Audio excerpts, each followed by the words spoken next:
Hi friends, இன்றைக்கி என்ன video பார்க்க நம்ம 2 நாள் என்னெல்லாம் வேலை செஞ்சேன்னு இந்த வீடியோவில் பார்க்கலாமாங்க. என்னோடய வீடியோ தான் ஃபஸ்ட் டைம் பார்க்குறேன், சப்ஸ்கிரைப் பண்ணுங்கள், லைக் பண்ணுங்கள், கமெண்ட் பண்ணுங்கள். இப்போ காலையில் எழுந்திரிச்சு இடியாப்பமெல்லாம் புழிஞ்சு அதுக்கப்புறம் சட்னி வச்சு நானும் என் பொண்ணுங்கள்லாம் சாப்பிட்டாச்சு.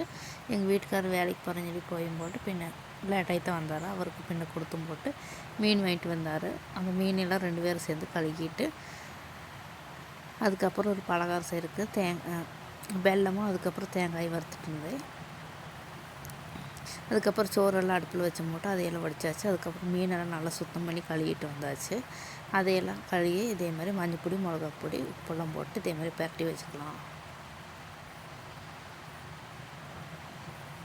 இப்போ குழம்புக்கு தேவையான வெங்காயமெல்லாம் சதைச்சிட்டு வந்து வச்சுருக்கிறேன். அதுக்கப்புறம் குழம்புக்கு வந்துட்டு புளியும் அதுக்கப்புறம் தக்காளி கரைச்சி வச்சுருக்குறேன். அதெல்லாம் மஞ்சப்பொடி, மிளகாப்பொடி, மல்லிப்பொடி எல்லாம் போட்டு கரைச்சி வச்சிடலாம். இப்போ மீன் குழம்புக்கு வந்து போட்டு மண்சட்டி நல்லா காஞ்சிச்சு. அதில் ஆயில் அதுக்கப்புறம் கடுகு, வெந்தயமெல்லாம் போட்டுக்கலாம். இப்போ இதே மாதிரி பொடியெல்லாம் சேர்த்திட்ருக்குறேன்.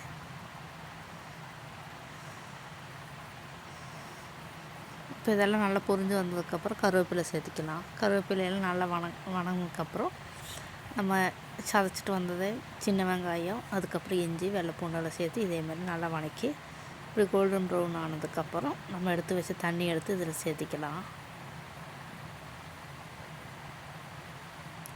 இது நல்லா கொதித்து சுண்டி வரணும், ஆனால் தான் குழம்பு நல்லா கெட்டியாக இருக்கும். இப்போ இதே மாதிரி சேர்த்து நல்லா கொதி வர்ற வரைக்கும் வெயிட் பண்ணிக்கலாம். இப்போ மீன் வறுக்கிறதுக்கு வேண்டி வடச்சட்டி அடுப்பில் வச்சுருக்கோம். அதில் சின்ன சின்ன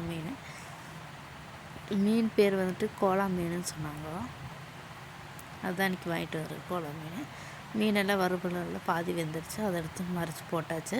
இப்போ குழம்புலாம் நல்லா கொதிச்சதுக்கப்புறம் எடுத்து வச்சு மீன் போட்டிருக்குறேன். நான் மத்தி மீன், அதுக்கப்புறம் அயிலை மீன், அதுக்கப்புறம் கோலா மீன் போட்டிருக்குறேன். அதுக்கப்புறம் எல்லாம் மத்தியானம் சாப்பிட்டாச்சு. சாப்பிட்டதுக்கப்புறம் சாயங்காலம் வந்துட்டு டீ வச்சு போட்டு பக்கவடை செய்யலாம்னு சொல்லி போட்டு பக்கவடை செஞ்சிட்ருக்குறேன். அதுக்கு கடலை மாவு, அதுக்கப்புறம் கோதுமை மாவு, மிளகா, பெரிய வெங்காயம், அதுக்கப்புறம் கருவேப்பிலை, உப்பு, மஞ்சள் போட்டு பெசஞ்சு போட்டு இதே மாதிரி செஞ்சுக்கலாம். இப்போ டீ எல்லாம் குடித்ததுக்கப்புறம் நைட்டு வந்துட்டு மீனோட முட்டை இருந்தது. அதை எங்கள் வீட்டுக்காரர் பரட்டுறாரு. மஞ்சள் பொடி, மிளகாப்பொடி, உப்பெல்லாம் போட்டு பரட்டி வச்சாச்சு. மத்தியானம் பரட்டினா மீன் அது பேலன்ஸ் இருந்தது. அதையெல்லாம் எடுத்து வறுத்துட்டு அதுக்கப்புறம் சாப்பாடு வடிச்சிட்டு இப்போ நைட்டு சாப்பிட்ருக்குறோம். மீனோட முட்டை ஃப்ரை, அதுக்கப்புறம் மீன் குழம்பு, அதுக்கப்புறம் ரைஸ் எல்லாம் வச்சு சாப்பிட்டாச்சு. இந்த அடுத்த நாள் காலையில் வந்துட்டு என் பொண்ணு சாயை வச்சுட்டு வந்துருக்குறான். அதில் சாயாவெல்லாம் குடித்ததுக்கப்புறம் உழ வைக்கலாம்னு சொல்லி வந்துட்டு அடுப்பில் போய் உழ வச்சாச்சு. உழ வச்சு அரிசியெல்லாம் போட்டேன். காலையில் பிரேக்ஃபாஸ்ட்டுக்கு வந்து போட்டு வெள்ளை ரவை வச்சு உப்புமா இலக்கியாச்சு. நாங்கள் 3 பேரும் சாப்பிட்டோம் வெள்ளை ரவை போட்டு. வீட்டுக்காரர் வந்துட்டு வேலைக்கு போயிட்டார், அதனால் அவர் சாப்பிடல.